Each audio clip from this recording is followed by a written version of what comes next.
Кесиптештердин атынан сөз Кыргыз Республикасынын Жазуучулар союзунун төрагасы Калыбеков Нурлан агайыбызга берилет. Урматтуу айын туугандар, мен 2 күндөн бери жаман болуп азыр келдим. Кече түшкө чейин араң жүрдүм ушул жерде. Анархан мен кечирим сурайм, туугандар. Мен кече түшкө чейин болуп мен араң келдим. Экөөбүз бир өрөөндүн, бир колоттун, бир сайдын баласы элек. Студент кестен чогуу чыгып, студент кестен экөөбүз бирден шапалактай жетип мектеп чыгарып, ошол союзга мүчө болуп, Жазуучулар союзуна мүчө болуп, чогуу адабияттын астанасын аттап чогуу жүргөн балдар элек. Зайырбек ыйы болобу, сыры болобу, кубанычы болобу, мени менен бөлүшө берелем, мен аны менен бөлүшө берелем. Анау биз деле жаш 40тан өткөндөн кийин калчылдап калам адам.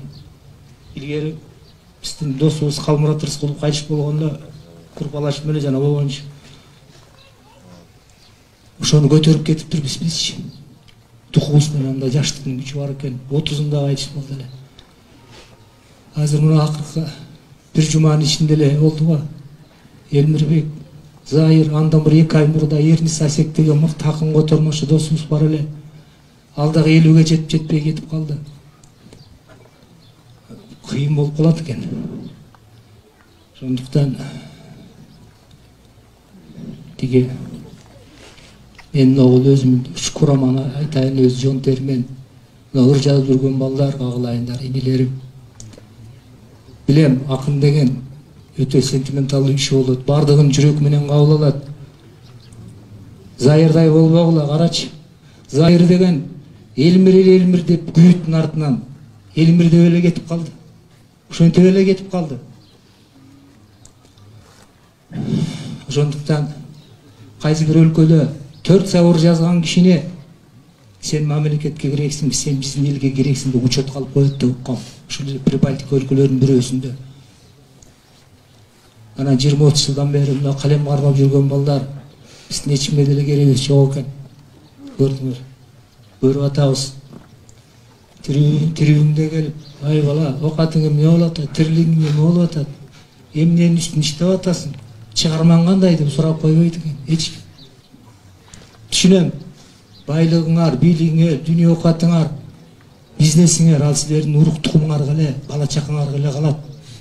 Ал эми мына калем кармаган атуулдардын чыгармалары ал элге калат, улутка калат. Биз экономикабыз, саясатыбыз менен мактана албайбыз.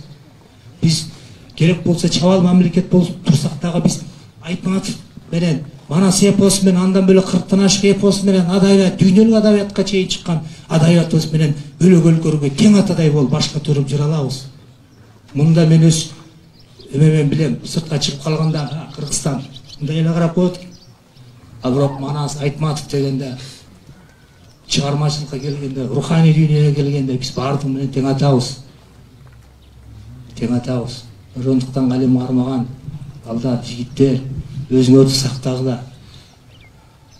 Өзүбүздү өзүбүз сактабасак, бизди эч ким сактабайт. Мен эмне деп айтам? Мен кантип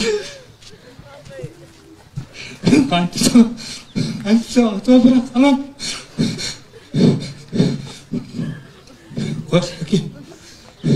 Хош, айла жок. Geçir koyaslar tuğandı. Ayla yok Zakem. Zakem ayla yok.